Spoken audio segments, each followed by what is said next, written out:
Welcome to the Club 54 post-round show. It's LIV Golf Dallas presented by Aramco. The Texas heat was scorching and so was Patrick Reed. He's on the hunt for his first individual win on our tour and he definitely made a statement today. His Four Aces squad is streaking too, looking to end their win drought since 2023. The pressure's rising, the stage is set, and tomorrow will be unforgettable. And don't forget, the run for the Open Championship exemption is heating up. We're here to talk about all of that and more. Welcome to the Club 54 post-round show. I'm your host, Christian Crosby, joined by LIV Golf analyst Dom Boulay, also known as the Dominator. Welcome back to the show, baby. Thank you. I don't feel so dominant right now. It was hot out there today, Christian, but it was good. It was great. The golf was good. This is a hard golf course. It was hot indeed. Dom, shout out to you for being out there all day. The Four Aces dominated. It was a sold-out crowd, and of course, Patrick Reed led the way, fighting for his first ever LIV individual title, which is actually hard to believe as I say that out loud. Do you agree, Dom? Absolutely. I think if you polled everybody on this league, who's the surprising non-winner out here, I think everybody would say it's Patrick Reed. He's a quality player. He's a major champion. He's won all around the world, and he's yet to win out here, but that may change tomorrow. That's for sure. Now, something we've seen here at LIV, sometimes guys start off hot, right, and then they cool off on Sunday. What is it going to take for a guy like Patrick Reed to keep things going into Championship Sunday? Well, he knows how to win, right? He's won 10 times around the world. His last win came, just about 8 months ago in Hong Kong, where he shot a 59. He knows how to get it done. I think the fact that this is a hard golf course is to his advantage because he plays hard courses well. He hits a lot of fairways. He's so brilliant around the greens. Maybe the best bunker player in the game, maybe in the history of the game. Great around the greens. He's just got to control his emotions tomorrow. You see all of these people still here behind us following the competition. Sold out crowd today. Do you think that had anything to do with Patrick Reed's performance? He started to draw a bigger crowd throughout the day. But how much does that help? He's a Texan. Or is it distracting? He's a Texan. It's got to help. All right, he's not from Dallas. He's from Houston, but that's only 3-4 hours away. He's going to have a lot of support tomorrow, for sure. That insane bunker shot on 13 when he was blindsided, I don't know what that dude ate today, but it was pretty incredible. Let's take a look at some of his highlights. Shall we, Dom? Here's good. Patrick Reed following round 2. Take us through it, Dom. Well, this was his 30 on 2. What a great start. He birdied 1 and 2, didn't he? Sure did. No, he didn't. He parred 1. He's on 6 here. Yeah, this is the area of the golf course you've got to take advantage of. This is the shortest par 4 on the course. Some people can drive it. Patrick maybe not, but he's got such a great wedge game now. The par 5-7, left it in the right spot, left himself plenty of green to work with, all downhill, but great touch once again. But it all depends on the lie when you're in the rough. Makes it look easy, which is it's not impressive. You don't got to tell me that, Tom. Here's another. So that was 3 birdies in a row. What a great way to do it. And you've got to do it on the front 9 here, Christian. If you don't play the front 9 well, you're going to really struggle because the back 9 is brutally difficult. Both days. How cool is it to see the Four Aces being led by Patrick Reed, Harold Varner doing well, just seeing them back in the action? Absolutely. I mean, they were the dominant team the first couple of years, and they've been surprising that they haven't won for so long. What a bunker shot this must have been. I mean, look at that. This is the one right here, Dom. That is just incredible. But he's just really, really good out of bunkers, and he does it differently too. He almost hooks his bunker shot with an open club face, like Pat was saying out there. And here's our last highlight here from Patrick Reed. Let's take a look at the individual leaderboard following round 2. A very exciting round. Starting at the front 9, a lot of excitement. On the back 9, rough. It seemed like that course just bit back. Patrick Reed holding on to it with a 9-under finish. Paul Casey, towards the end of his day, however, heated up. Came out of nowhere, it almost felt like. Let's take a look at the team leaderboard here. Four Aces at the top. Love to see our Four Aces doing what they did in 2022. Aces, baby. Speaking of Four Aces, we have a Four Aces legend joining the show, Pat Perez. I'm here. Welcome to Club 54 post-round show. Boy, it's hot, huh? It's pretty hot out there. I'm not going to comment. How you feeling, man? So I'm feeling great. I had actually an unbelievable day with my boys today. Harold and Reed, we talked about. It was like old times. Why don't you start the show, because the fans would love to hear this. Start the show by giving us some behind the scenes Ooh, I can't give you any of that something stuff. from I the can't give the conversation. good stuff. You got to give the people something, Pat. It was just John, like we always do. More of, can you believe that? Can you not believe that? Inside stuff. But it was cool to be with them again for 18 holes, like it was last year, and just being around them. Harold laughing all the time, telling jokes that were loose. Patrick played great. It was just fun to be with them again. Well, let's talk about it. Let's talk about Patrick Reed's day. What is one thing that you noticed from his day that really stood out to you? What's working well for him? He only hit 2 bad drives. He hooked one on 1, and he hooked one on 13.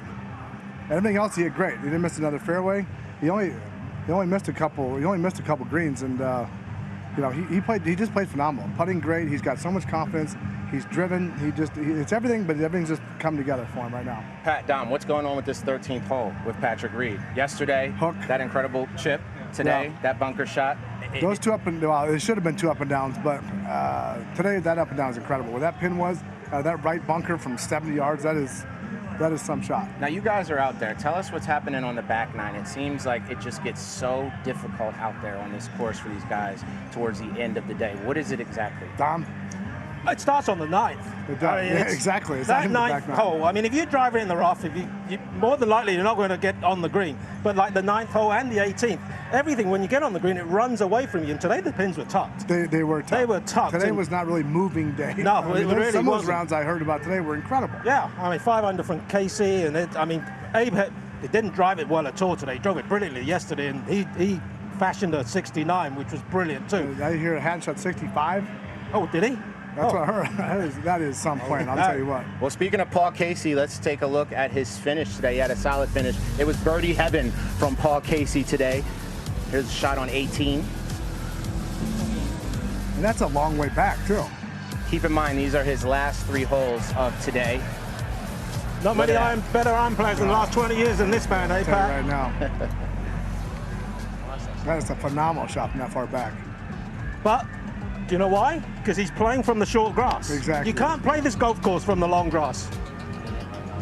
Yeah, I would say Casey and Reed are probably the 2 surprising non-winners out here. I'm really surprised with Paul Casey. Perhaps this week, maybe. There's this last hole of the day for Paul Casey right here, a beautiful one. I actually do believe it's going to be Paul or Reed tomorrow. That's a pretty bold statement, Pat. I think the big stars are maybe too far back to catch. I don't think Reed is going to falter that. I don't think he's going to falter tomorrow.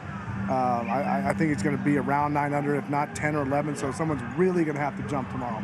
John Rahm, perhaps? Possibly. You said earlier. He didn't get a lot of his round today. He just didn't get enough out of it. So we'll see. Fair enough. We'll talk about it in the morning. Sure. I like that. All right, let's toss it over to Rachel Drummond. She's in the action right now. Rachel, over to you. What's going on? How you doing?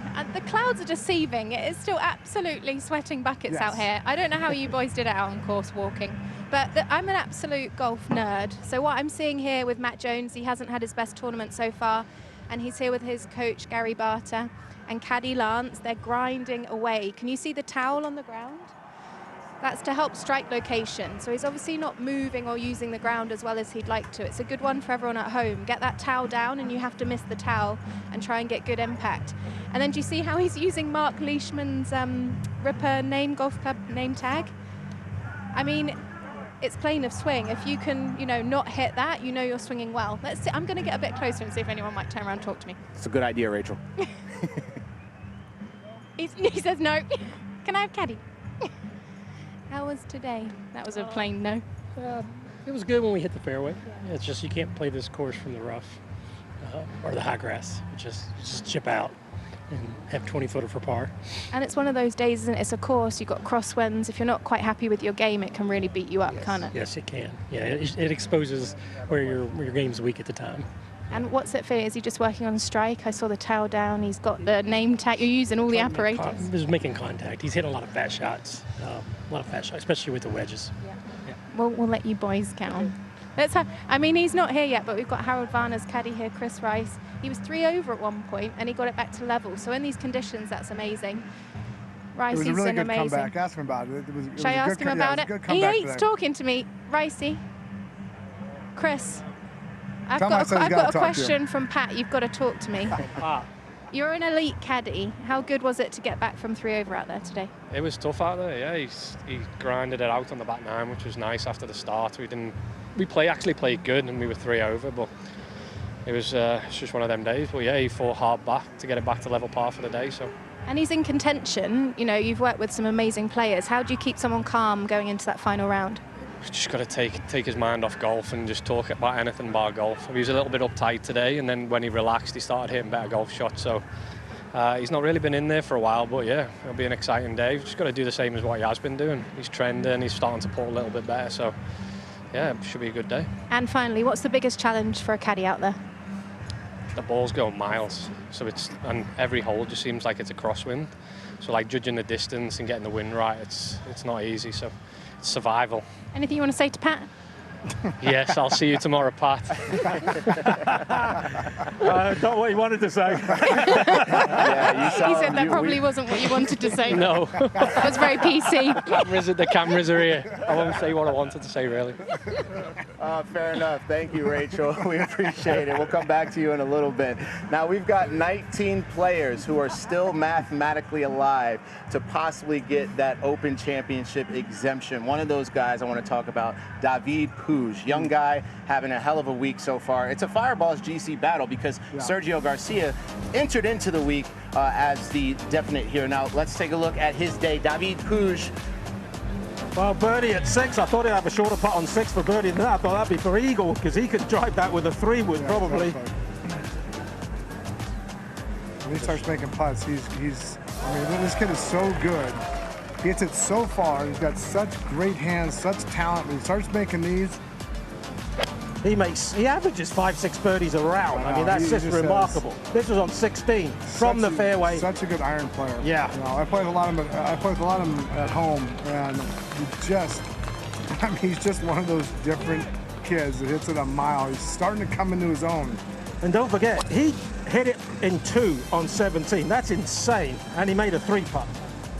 So he must have been a little disappointed standing on this tee and obviously pulled it there. Had a long ruling, ended up making a great bogey, hit it into the greenside bunker for 3. And we said there was a battle within a battle here. Fireballs GC team going head-to-head. Sergio Garcia and his day today, starting on 17 hole. It's a birdie. Yeah, he's been struggling, hasn't he? Since his win in Hong Kong, he just hasn't been Sergio-like.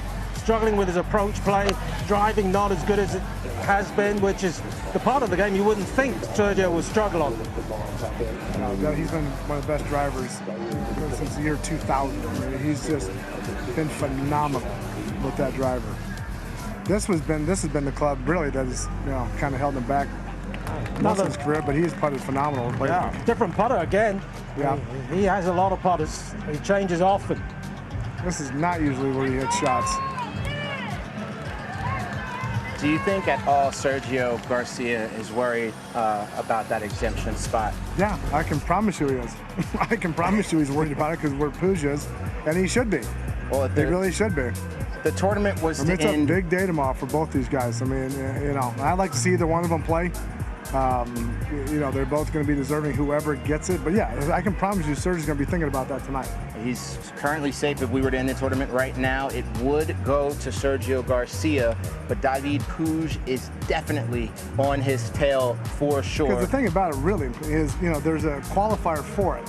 But tomorrow is their qualifier. They got 18 holes to go against each other. They won't be playing together, and that is their qualifier for the British Open. Well, and you're right, absolutely. Tomorrow is it, because Sergio did not enter final qualifying, so this is his only opportunity. If he doesn't get it done tomorrow, he's not playing. Puig is playing at Royal St. Paul's on Tuesday, so he's got another opportunity. What do you do? Do you just forget about the Open Championship and just think about tomorrow? Or the opposite? How do you manage play? both They both got to play well tomorrow, no matter what, to try to finish as high as they can in the tournament. All right, we're going to talk more about that in just a little bit. For now, stay with us. We have a very special guest on the Club 54 post-round show. It's LIV Golf Dallas, presented by Aramco. Stay with us.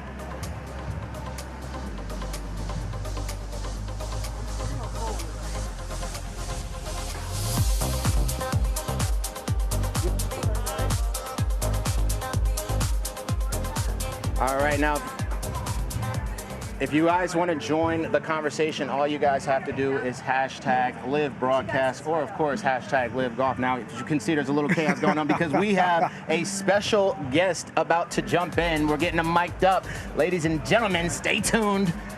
We have a guest.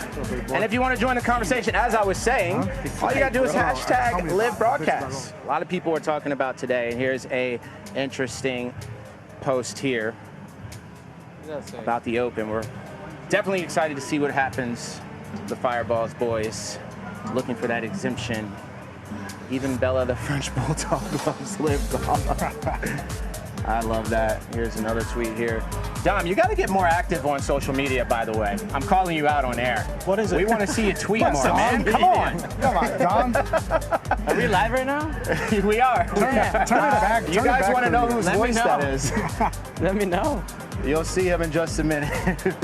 Just spending my Saturday with DeChambeau. He's been everywhere today. The fans following him around as well. Here's another post. Just relaxing with little man, cheering on 4 aces.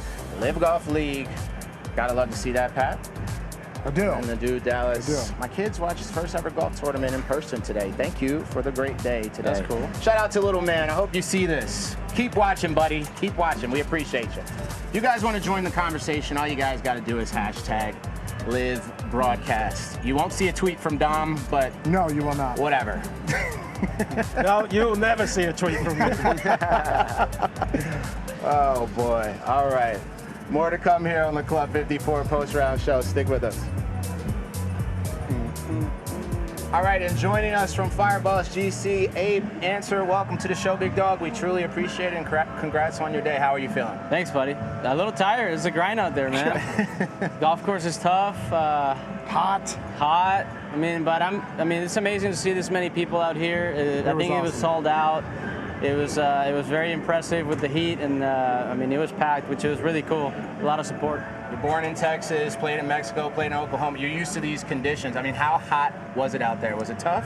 It was pretty hot. Last year was maybe even hotter, so I'm used to it. I live in San Antonio, so 4 hours south from here, and the weather is very similar. So we're used to the heat, the wind. So yeah, feel like home.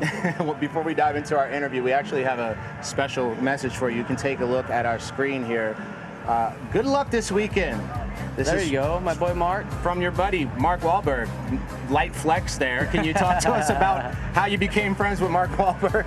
Well, through golf. I met him in some pro-ams, and he happened to invest in Flex Azul, which is a tequila brand that Aaron Marquez and myself co-founded about 7-8 years ago. Pat knows all about it. It's awesome. It's very good, too. It's been a cool journey. It's been a really cool journey, something that I'm very passionate about, and Mark has been tremendous when he joined the team. He's done amazing work, and he's a really good partner to have. Hardest working man in business. He is, man. Tell him to sell more tequila. It is That's your message back to him. Some of the crew. It's unbelievable, the man. He works really hard. It's very impressive. All right, well, let's take a look at some of your highlights from today, Abe. How about that? Dom, take us through it. Also, Abe, take us through this as you watch. This is your birdie on 5, Abe. Yeah, that was a really nice roll. That was the one I used the line on the ball on that one, and it rolled end over end, about a left edge putt. How tough is this shot? It was pretty tough. It's one of those that you just have to be really precise with where you enter in the sand, and I happened to catch it nicely. Did you think about going for the green in 2 on 7? I was, but I just didn't like where the pin position was. I had to hit that perfect shot. If not, I was going to be in the water. So I felt pretty good about a 70-yard shot. Now, this is your shot of the day, I think. Yeah. I mean, the wind's off the right. You got that lie with the ball up above your feet. I thought it was going to end up 30 feet left, but look at this. Yeah, wow. That was really nice. What a shot. I thought he maybe had a chance to go in, but I guess it didn't. But no, it was a great shot. He had a chance. Yeah. Ball over my feet. I had 176 yards. You don't make this, Tommy. No, okay, you don't. No, I didn't. Was this a better 2-putt or the one on 9? Man, they were both really nice, but I think this one might top it. I mean, double breaker, up the hill, then down the hill, and the speed was perfect. Yeah, I'll take that any day. Yeah. Yes, sir. Listen, Abby, like I said to you on your interview on the 18th green just now, you didn't drive it as well today. You only missed 2 fairways yesterday. Was that a technical thing, or? Was it the wind? To be honest, I have no idea. I tried to be zero technical out there, not think about my swing that much. If I happen to miss a fairway, I'll just brush it off and just hit the next one. But yeah, I mean, I felt like I still hit it pretty good today. It's just, yeah, you have to be in the fairway. You get penalized quite a bit out here. Abe, you had 14 birdies this week so far, more than anyone else. That's 7 each day. You're also ranked first in putting, but you got some big competition on your heels. What's your plan for tomorrow? Same thing, man. I just got to keep doing what I'm doing and just eliminate mistakes. I feel like I'm obviously making enough birdies. I just have to, well, hit 14 fairways, like Dom said, 14 fairways and 18 greens, and that should be a good recipe. Obviously, it's very hard to do that, and there's tremendous competition in front and behind me. So, yeah, we'll see what happens, but we're going to give it our all tomorrow. Well, Abe, thank you so much for joining us on the show. Yeah. Good luck tomorrow, Appreciate my it, guys. friend. Thank you Dom, so we know much. you got to get out of here as well, so thanks to both of you for joining us on the Club 54 post-round show. Pat, you're not going anywhere. Stay with us. More to come as we continue the post-round show. We got to know what you did today, Pat. I want to know how your day was, all right?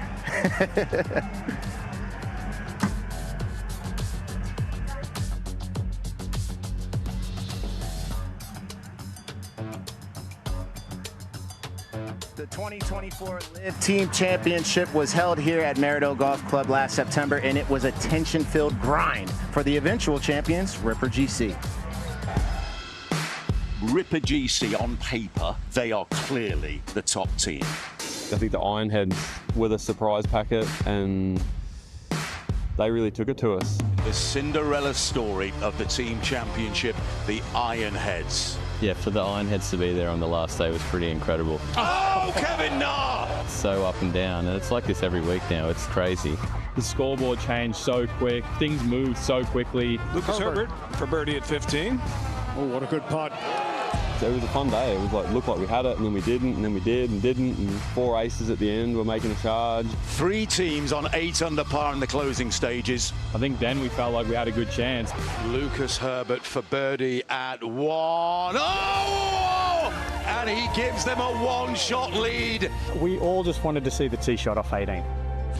I really needed to hit that fairway, and that's one of the best swings I've ever put on a driver, and I actually remember that one. Cam Smith is leading an all-Australian team to glory here in Dallas. Ripper GC, the 2024 LIV Golf League Team Champions. It was really cool. It's something that I'll never forget, and it was really a team effort that week, and that's what it took to win. Love to see those champagne showers from our Ripper GC from last year. The question is, who's going to do it this year? It's LIV Golf Dallas, presented by Aramco, and it's going to be an exciting championship Sunday, and that's to say the least, for sure. Coming up, we have a special guest. Stay with us. It's Club 54 post-round show.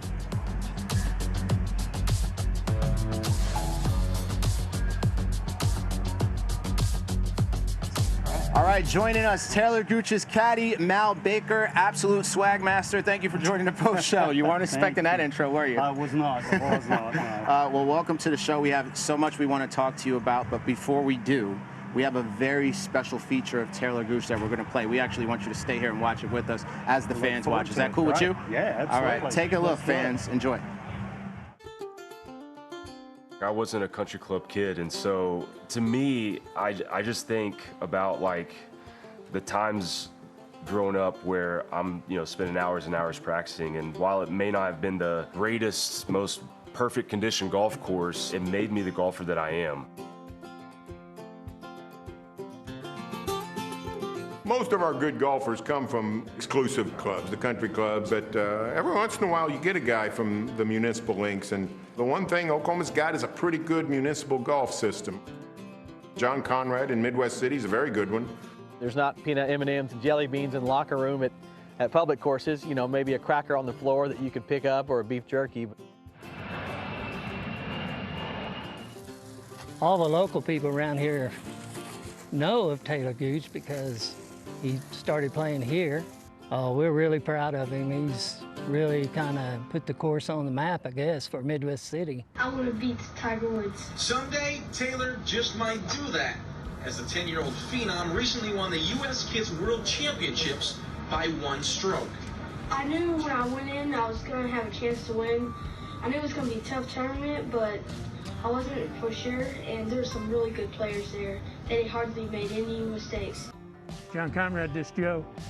The first tee has always been a big program out here. And the kids would come out, there's no charge for it. You can look out that window and you can see the practice green, you can see the chipping green, the sand traps that they practice in. And what was really great is to watch the kids as they grow each year. It was absolutely amazing. And Taylor was one of them. He was one of those that had a dream and he made it come true. Conrad holds a special place in my heart, so much so that our son, his middle name is Conrad.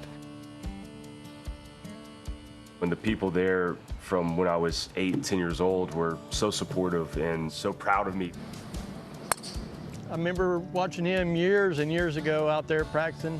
His dad be sitting in a lawn chair, he'd be chipping to the chipping green for hours, 6, 8 hours a day. And he'd spend a lot of time at it, a lot of hard work. And it's paid off good for him. I mean, we're proud of him here.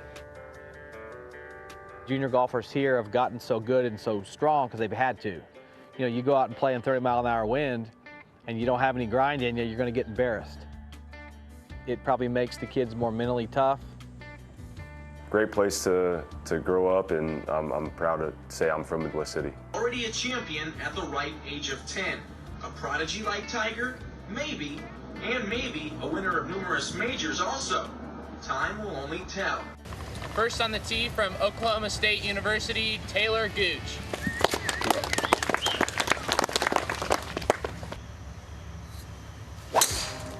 Well, I wanted to play at Oklahoma State because it is it's the mecca of college golf. Most, national championships, most All-Americans. We're right up there at the top of turning out the most pros. And it's a historic place that since the 50s, 60s has been great at golf.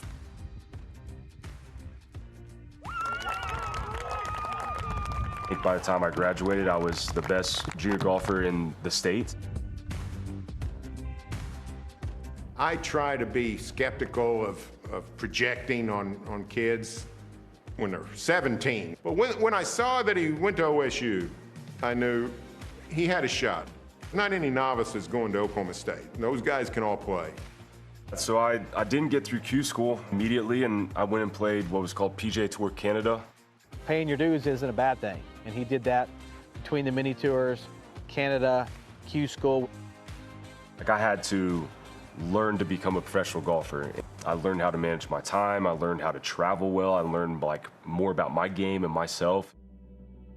What felt like a lifetime, because I saw these dudes I grew up playing with in junior golf and college golf, like Jordan Spieth and Justin Thomas, and I saw these guys having such success so quickly. There was definitely moments, when you're staying in Motel 6s and just trying to survive. There's moments where you're like, dude, am I cut out for this? But you have to overcome those moments. Back home, we have 2 rules. 1, bet on yourself. 2, double down. And that's what I did. It's an absolute masterclass from Taylor Gooch here in Adelaide. Being the first year in Adelaide, we didn't know what to expect. I'll forever remember walking down the 18 fairway, and all of a sudden there was a swarm of 1,000 people around me, right? The crowds are crazy. It's electric.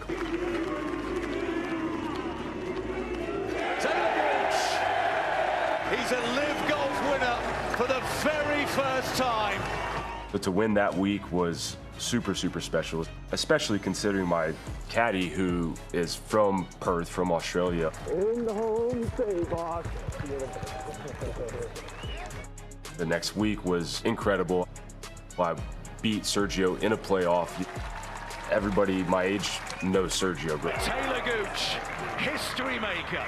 The first man to win back-to-back LIV Golf titles. And then to make a birdie on the last hole in Spain to beat Bryson by a shot. Oh, goodness! Taylor Gooch is the LIV Golf League's road warrior. Make some noise one more time for Range Coach GC, Taylor Gooch! We are fortunate to get to travel the world and go to these incredible places, but I want the values of Oklahomans to be instilled into my children. And so that's why, you know, I want to raise my family in Oklahoma. I just love the people here. I love the culture. I love the values. Yo, what? Crazy, bro. You can't replicate that in Jupiter or Scottsdale. You can visit those places, but when you come back home and it's the people you've seen for 30 years, you know, there's something special about that. Oklahoma is a vibrant sports market, starting with the, you know, the college football tradition. This is a place that loves its sports. Ready? Let's do it. We're not a huge state, so we don't have a bunch of different pro sports. So, you know, when the Thunder came in 2008, everyone just fell in love, me included. And there's nothing better, in my opinion, than being courtside at a basketball game. And ironically, the same year LIV happened, 2022, PBR decided to create a team series. The PBR Team Series is an elite new league that is revolutionizing the sport. The world's best bull riders will go from individual athletes to teammates. The same thing that's happening in our world of like a traditionally individual sport being kind of taken in a different direction with adding a team concept. The only difference is like, those dudes might die, I just might hit one in the water.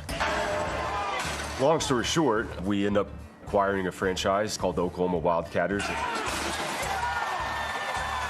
LIV has figured out how to create a teams concept and crown an individual champion inside of the teams competition. PBR has figured out how to create the teams competition and have home market bases. I was able to bring Brooks last year to one of the events in Nashville. This is where all the bulls are kept, under here. It was cool, and I know he loved it. Get it up close and personal is wild. It's these guys, they're crazy. Yeah, that was a good weekend. Oklahoma is in the lead immediately.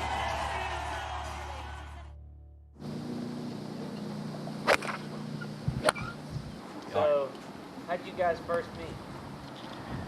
I'm helping with a junior clinic, and I'm standing behind this bunker with probably 4 or 5 10-year-olds in the bunker, and I hear the sound, which you know what that means. I hear it again. So whoever the guy was I was talking with, I said, man, who's this chubby kid down here that might have a chance? He's got some good hands on him. It was him. He's been like my big brother or mentor since I was 10 years old. We've been blessed to be able to start a foundation, my wife and I, and we've basically entrusted Kelsey to run it for us. Here we are, 20 plus years later, and he's living his dream job, and I am as well. And I always thought my path was to play, but my path was to help. And we don't have to do any of this, we get to. We've partnered with a school here called Positive Tomorrows, and it's a school that is comprised of homeless kids. And they clothe them, they feed them, they help, if the parents are still involved, they help the parents get on their feet and get job opportunities, and give them resources to try to get housing. The Oklahoma Junior Golf Tour, which is what Taylor grew up on, the foundation, we help them every year with funds to make it bigger and nicer. I wouldn't be the golfer I am without the OJGT, and so to be able to give back and be present and kind of give kids hope and inspiration, it's a blessing. Kids that are going to go through that system and are going to be playing professional golf at the highest level. If we can give them that little seed of hope that you can be us, like you can be me, you can beat me, you can come and do this. I hope someone is better and more successful than Taylor. I just hope it's when he's done. Give it 10 or 15 years. What do you remember about the range at Conrad versus this one? I remember there was a specific spot where you would put a token in. Just next to that, there was a specific spot. If I hit it hard enough, balls would come out. So I stole way too many golf balls from Conrad over the years. Sorry, guys. I think it's pretty cool that Taylor Gooch, at the age of 3 or 4, or whenever he picked up the club, said, I like this. And here, 27 years later, he still likes it.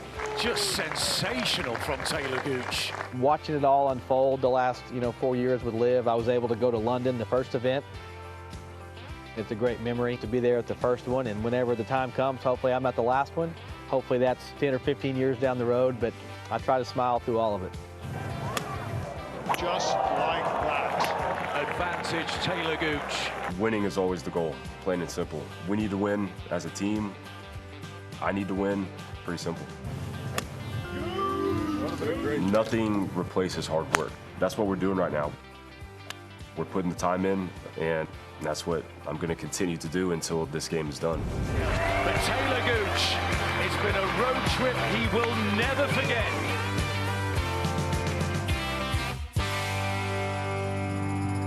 What a beautiful piece on our 2023 individual champion, Taylor Gooch. Joining us is caddy Mal Baker. Thanks again for joining us here on the post-round show. Happy to be here. You've been through some pretty big moments on the bag with Taylor. I would love for you to just first start by just describing your chemistry. We know you're very vocal, you're very hands-on together, how you work together. Could you explain to the fans how you guys work together and how that goes for you?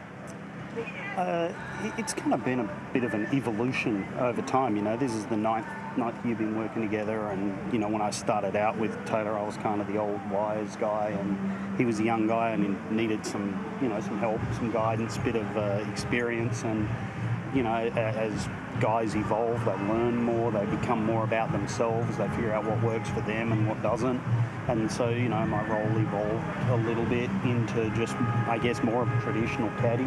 But we've been good buddies as well, you know. His family's really welcomed my wife and I in, and you know, it's been a good piece, you know. I guess we've learned how to work together, you know. Like when he asks a question, I learned how to answer it.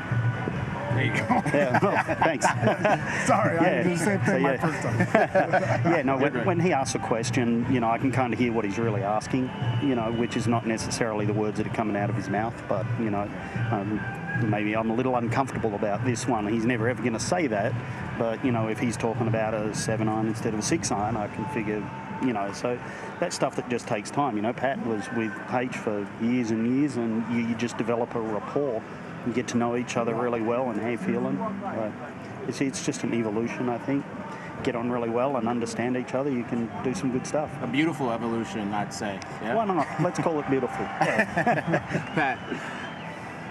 Yeah, I mean, I had a great time. You know, when they were on our team, we got close. We had a blast. I mean, we really did. It was so fun to play and win. I mean, the first year was incredible. I mean, I had not really known Taylor that well.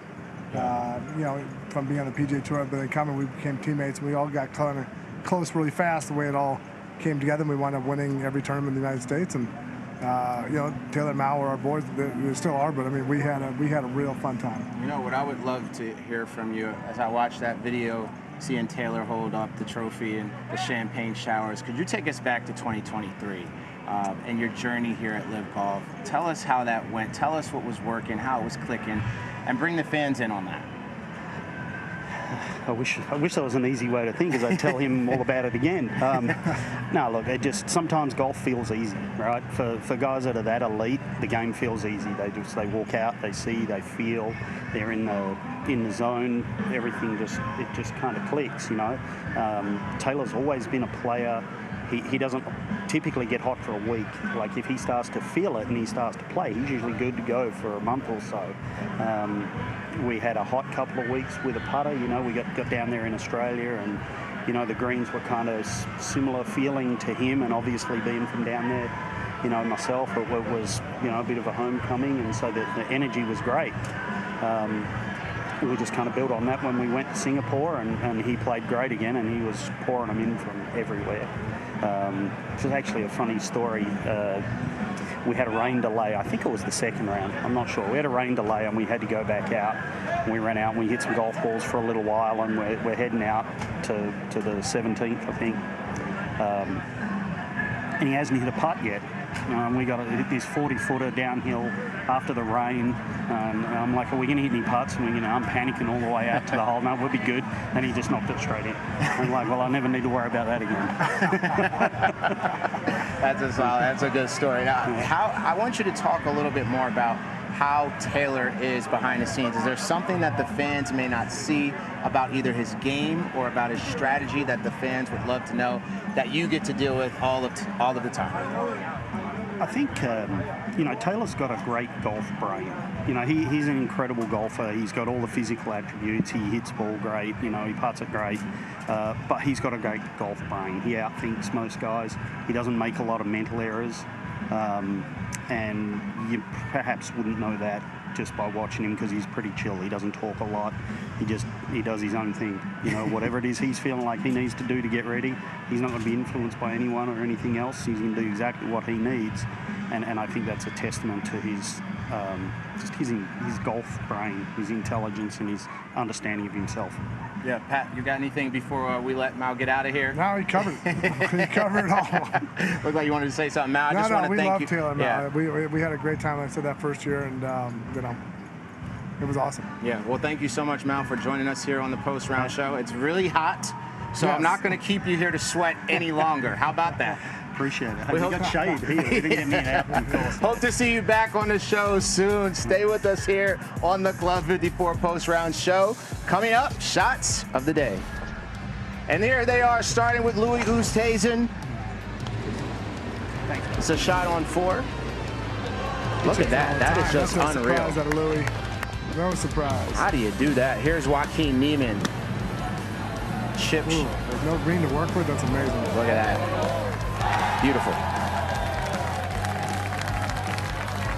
An interesting day from Joaquin Niemann, but he's heating up for sure. His ball is there. This kid worked a lot on his short game. He did back at ASU, so you know, hitting shots like that is not surprising. Unreal. Mark Leishman on 17. Another eagle. Another wedge. Ooh. That's insane. Another wedge master. An Aussie calling a shot, no surprise. I love the response there. Here's Abe Answer, our boy, joined us on the show today. I heard this. I hadn't seen it yet, so I'm interested. Oh, that is as unlucky as you'll find anything. Oh, in the rough. I was coming off of 3 birdies from Abe Answer. That's got to hurt here. Landy. Now this is amazing, this guy. It's incredible how he has played from 48 until today. But, you know, a constant grinder, works his butt off. You know, he just does things right, and, you know, he just plays phenomenal. And the Blandemic continues for Richard Bland. Here's Sergio Garcia on hole 2, his 3rd shot. He knows how to play out of there. He's been doing it forever. And he does it with a whole lot of swagger there. HV3. I was almost a cause I didn't get a chance to say he could make this because that didn't come to me in time, but love watching you guys banter. It's one of the most entertaining things to see, aside from this amazing golf right here. He said he was having a meltdown all the way down there. I said, dude, we can get it together here. What are we doing? Oh, this was unbelievable too. Here's John. This is. That's hits the pin. I said it was going to be 6 feet, which is going to be within 6 feet. It was all the way down. That's absolutely unlucky. That's really tough. We got one more shot of the day, Pat. Leach make another one. Mark Leishman.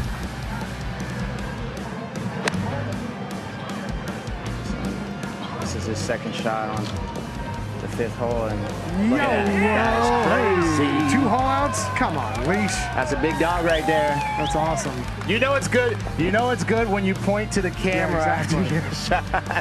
All right, here's a sound from Patrick Reed following round 2. Really, the mindset's the same as it's been all week, is just go out, feel like everyone's starting at even par, try to win the day. I think the biggest thing for me is I feel like the golf game feels pretty solid. Everything seems to be kind of, tight and where I want it to be. It's just the biggest thing is going out there and not trying to press, not trying to force anything, and really just go out and try to, win the day as if it's a Monday qualifier. To get my first LIV victory as well as doing it in my home state would mean a lot. But really, at the end of the day, it's, instead of trying to focus on what happens on the 54th hole, is just kind of stay in the moment, stay in the present, kind of like I've done on most of the tournaments. Whenever I've had success, I've won. I don't think ahead. I just kind of think about what I'm trying to do right then and there, because golf's a funny game. You start thinking forward, it seems to not work. You start, thinking behind you, that doesn't work either. You have to stay very present. The golf's such a mental game at this point that you need to make sure you're thinking correctly and focusing on every golf shot. For all of our viewers watching, we want to say thank you for tuning in, and we'll see you tomorrow. Peace.